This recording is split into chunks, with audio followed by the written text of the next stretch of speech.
We're going to move on now to talk about the defence policy that was announced by John Healey, in which he said that Labour's commitment to nuclear weapons is non-negotiable, and also the commitment to NATO is the same. So where are we going with this? Well, I thought that we could talk to start with on this, we could talk to Kate Hudson of the CND. Are you there, Kate? Yeah, I'm here. Hi, Crispin. Good to see you. Thank you for coming on. Pleasure. This is really depressing for me. I mean, I'm lots of us on this call against nuclear weapons, but can you tell us exactly what they cost and stuff like that? Because I don't actually know.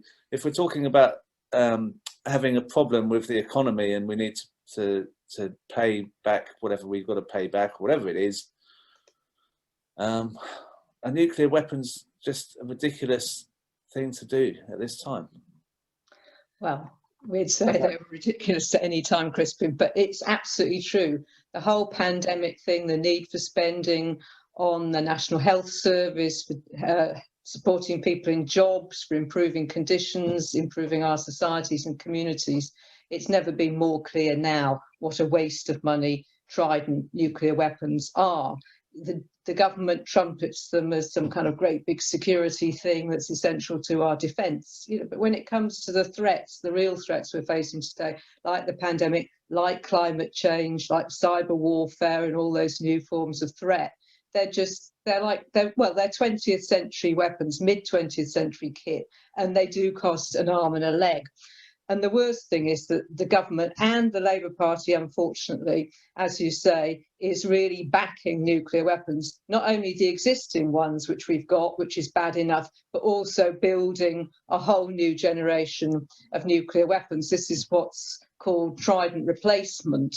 And the estimate is around £205 billion for the lifetime cost of this replacement system.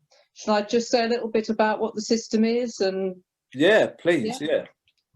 Well, we have a submarine-based nuclear weapons system because decades ago it was thought that the way to keep your nuclear weapons secret and undetectable was to have them floating around under the water.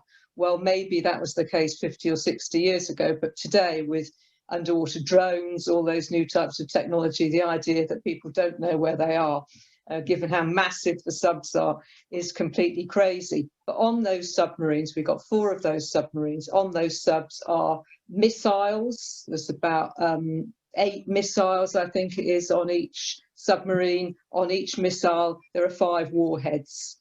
Each of those warheads has 8 times the power of the Hiroshima bomb. And the Hiroshima bomb, if you remember, single bomb, killed tens of thousands on its explosion. By the end of 5 years, with the impact of radiation, blast, all kinds of things to do with that, 200,000 people were dead as a result.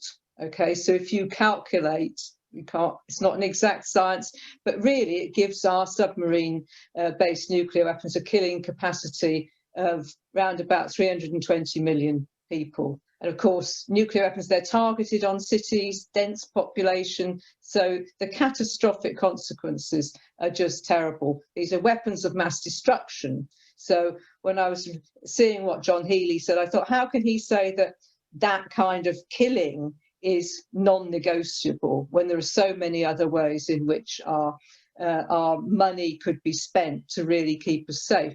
And you started off saying you thought that people on this call wouldn't support nuclear weapons, and I'm sure that's absolutely correct. But what people don't realise is how many people are actually opposed to nuclear weapons.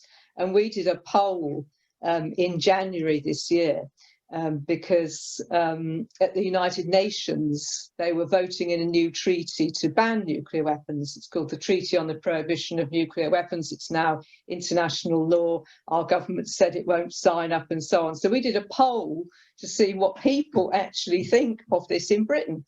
And it showed that 77% of the population support a total ban on all nuclear weapons globally. And that includes 71% of Conservative voters and 83% of Labour voters.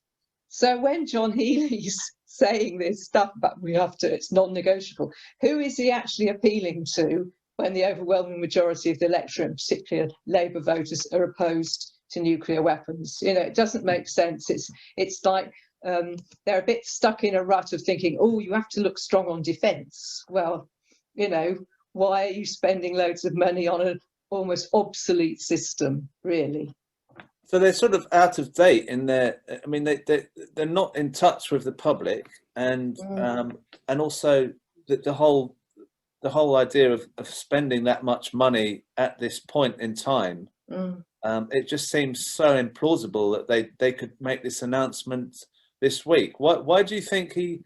Have you got any idea why he made this announcement this week? Is it just flag waving, or? Well, they have got, the government's got something called the integrated review going on, which is supposed to be kind of revealed to the public, you know, in March. And it's an integrated review of so-called defence spending, foreign affairs spending, development and all that sort of thing. So they've got a package of it coming up. And this has been trailed for quite a long time. In actual fact, people think that Johnson's announcement in November that he was going to give 16.5 billion extra to the MOD when they already get over 40 million a year, that is probably like the nub of what was going to come in the integrated review. But nevertheless, they're supposed to be launching it. So maybe that's Healey setting out his stall in advance of that to show that, you know, Labour will fire as many bombs and so on as the next Conservative person. But we've noticed over the past few years even that when the Tories have made a kind of spending announcement about defence or something or other, they've often been criticised by the Labour leadership for not spending enough, you know, like Labour saying the Tories are too soft on defence. Well, to me, that's not the way to address it when we know the general views of the British population about war and nuclear weapons. It's like they're in a little bubble themselves thinking you've got to look tough on nukes and defence spending or military spending. But in actual fact, they are, like you say, they're out of touch with what ordinary people want their money spent on, because this is our money being spent on nukes. Yeah. Well, I'm going to bring in Jeremy, who's come on. Are you there, Jeremy? Yes, I am here. Oh, good morning, Crispin. How are you? I've actually been on since 10:30, but my name came up as Artin Giles because Artin works here at the Peace and Justice Project and is a wonderful campaigner. And he then called me to get me to change my name on the screen, which I've just done. So I've been masquerading as Artin Giles for the past 40 minutes. Ah, right. Okay, that's why I thought. Oh, well, he's a great guy, so it's fine, you know. No, but it's just difficult to see that you didn't know you were there. I couldn't go through everyone to check what name you were under this time. But what we've heard on Could this. I just say before you do, thank you for this program you're doing. You've got over 500 people on it. Fantastic, and a great discussion on a Sunday morning. And unlike all your colleagues at the BBC and Sky and everywhere else, you appear to want to know what your guests have to say rather than shutting them up so you can speak even longer. It's a really novel way of approaching journalism. I hope it catches on. So, but Jeremy, we've just been talking about the economy, and then we've been talking about how we should pay. Well, what Kate said, 205 billion for nuclear weapons. Lots of people who joined the party when you became, when you stood to be leader, did so on peace because you supported peace. This just seems like the total opposite of what was happening then. I think a lot of the opposition to our time in the leadership of the party was due to my views on international perspectives. And I think the points that Andrew and Grace have made this morning are absolutely well put and brilliant, because they've pointed out that in a post-COVID world, the one thing you don't do is bring in yet another process of 2008, 9, 10 style austerity. Instead, you redistribute wealth and power. And so if an option comes up to increase corporation tax, which is a tax on profits, on Wednesday when the budget comes out, then I will certainly want to see that happen. Likewise, there has to be a windfall tax on those companies that have made billions out of the COVID crisis. I mean, for goodness sake, the Labour government of 1997, which did not badge itself as in favour of the socialist transformation in society, did introduce windfall taxes on the utilities that had made an absolute killing ever since they were sold their privatised services at knockdown prices. So, I think we just got to be serious here. A Labour opposition should be what it says on the tin, an opposition to what this government is doing, which, masquerading as caring for the entire community, in reality is presiding over a transfer of wealth and power to the richest minorities in this country and in tax havens around the world. I think we just got to be clear which side we're on this debate. Yeah, and with the nuclear issue. On the nuclear issue, well, I joined CND when I was about 15 as a lonely anti-nuclear, anti-Vietnam War campaigner in a small town in Shropshire. My brothers supported me, but they'd moved away by that time, so I was left on my own. But I've been a member of CND ever since, and continue to be so, and very happy to be so.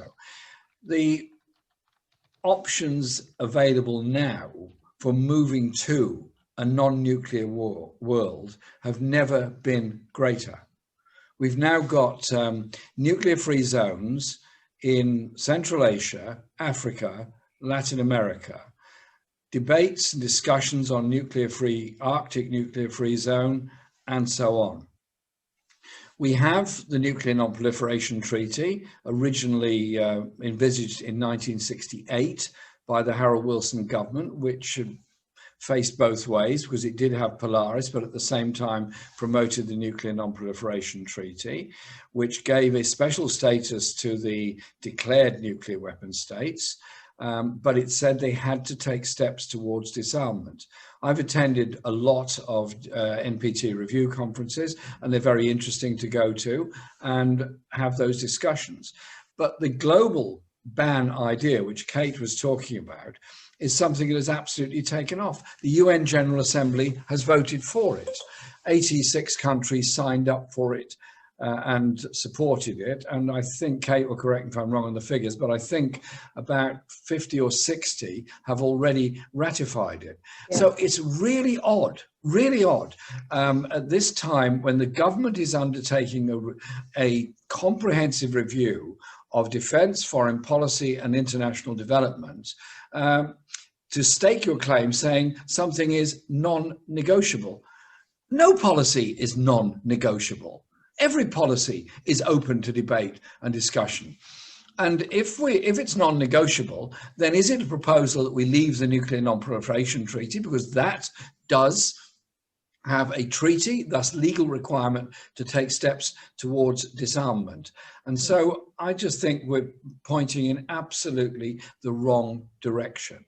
And I understand the arguments about jobs. I understand the arguments about security in those communities. I fully appreciate all of those. So I made it very clear, and I still make it very clear, that the precursor to all this debate has to be protection of all those jobs in shipbuilding, aircraft, etc., whilst you convert them to doing other things. But you do not make those places that have manufactured aircraft, ships, submarines, or whatever, you don't make them into ghost towns. You make them into places that are vibrant manufacturing centres that will fulfil the needs of the green industrial revolution. Now, I just finish on this point because I'm sure there's going to be discussion. We ask ourselves, what is real security? What is real security?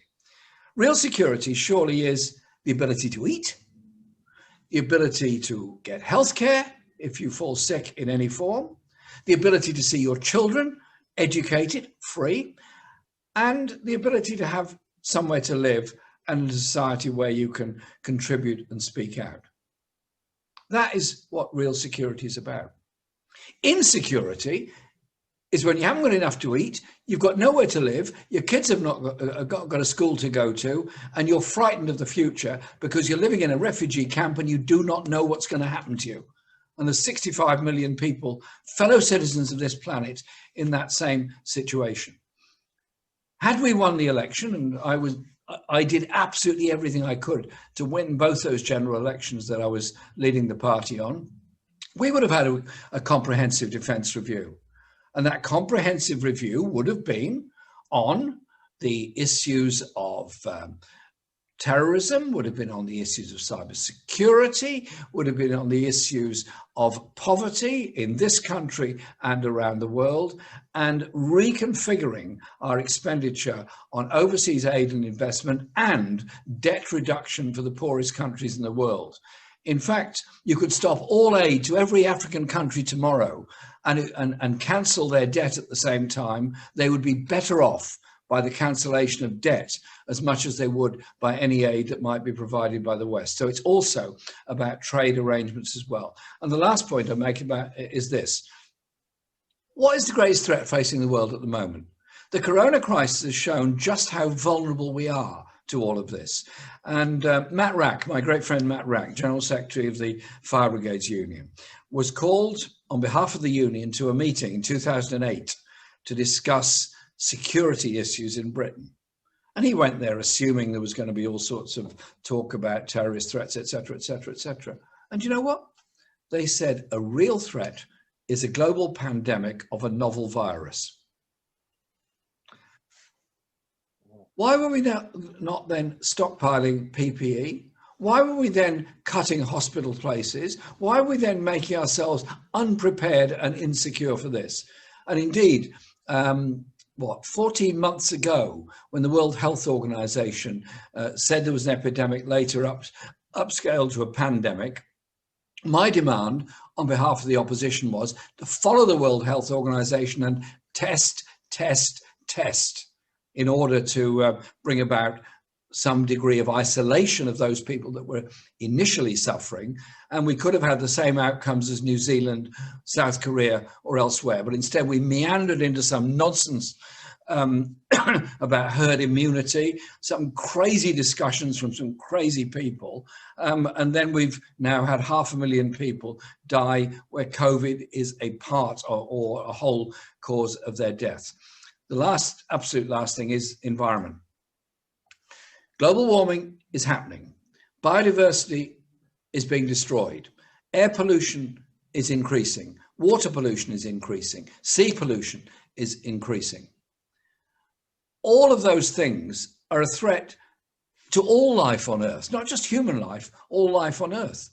When 70% of the world's species that have become extinct have happened during my lifetime, and I'm not that old, I still consider myself very young, if I may say so. I hope you'll agree with that, Crispin. I do, yeah. And I have plenty of youth ahead of me as well. But we have to be serious about this. That means net zero by 2030. It means a green industrial revolution. Again, you don't threaten the jobs of everybody who happens to work in the steel industry, happens to work in the motor industry, happens to work in manufacturing of any sort, or those that work in the plastics industry. Instead, you invest as a community to protect those jobs and convert the forms of production. Government is not a PLC. Government is not a household budget.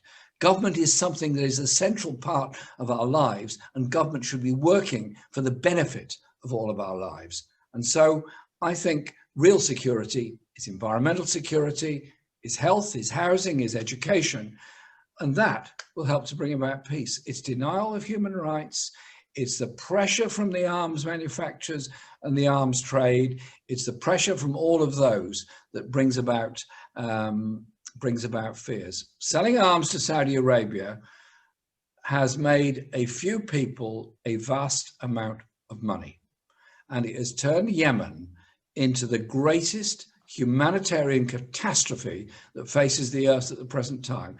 Children are dying of cholera, a wholly preventable disease, in Yemen because our bombs are being dropped on them in order to please those in Saudi Arabia that think they can take over Yemen. I support Antonio Guterres when he said at the start of the pandemic, global ceasefire, please, as a way forward. Sorry to go on so long. No, thank you. you. Feel strongly on these subjects. Thank you, Jeremy. Now, I just wanted to say that your time as leader, we've definitely learned a lot about what the opposition is to socialism and to peace. From your pushing them all the way, and I really appreciate all you did as leader, and we're going to keep fighting for that.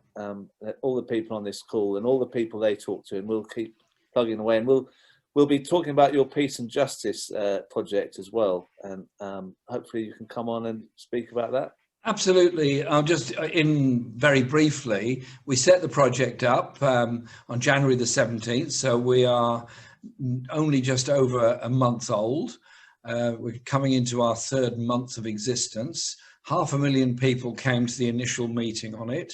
Tens of thousands have signed up in support. We're setting up campaigns on media, environment, economy, and international justice. We're working on all those areas. Brilliant minds have come on board. The idea is it's a mobilizing organization, it's a campaigning organization, and it will be very much, and is already very much involved in community organizing, because I want us to be optimistic about our strength and our power as a people, as a movement. And so we do that when we convince people. You know what? When you win a campaign to not just save your local hospital, but to improve and expand your local hospital or nursery or park, whatever it's doing, it doesn't stop there. You've suddenly got that sense of confidence as a community that you can change things and do things. And so on the one side, there's the expensive working breakfast, working lunches. There's all the arcane lobbying world of global corporations. On the other side, there's the people demanding something better. Let's demand something better all across the world.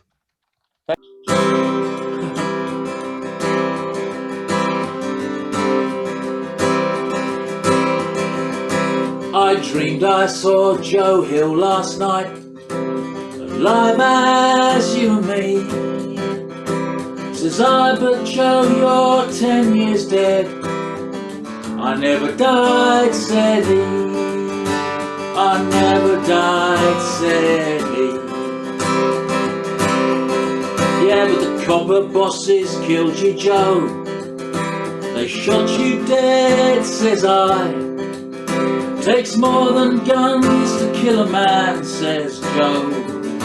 I didn't die, says Joe, I didn't die.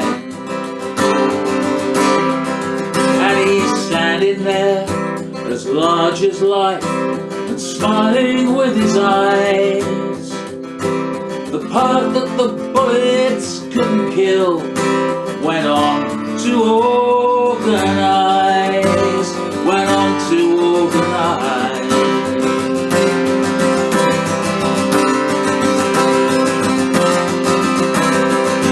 From Santiago up to Maine, in every mine and mill, where working folk defend their rights, it's there you'll find Joe Hill. It's there you'll find Joe Hill. Well, I dreamed I saw Joe Hill last night. I surely do believe I saw him there at Grunwick, saw him at All Green. I saw him at All Green. Yeah, I dreamed I saw Joe Hill last night, alive as you and me. Says I, but Joe, you're so many years dead, and I never died, said he. I never died, said he.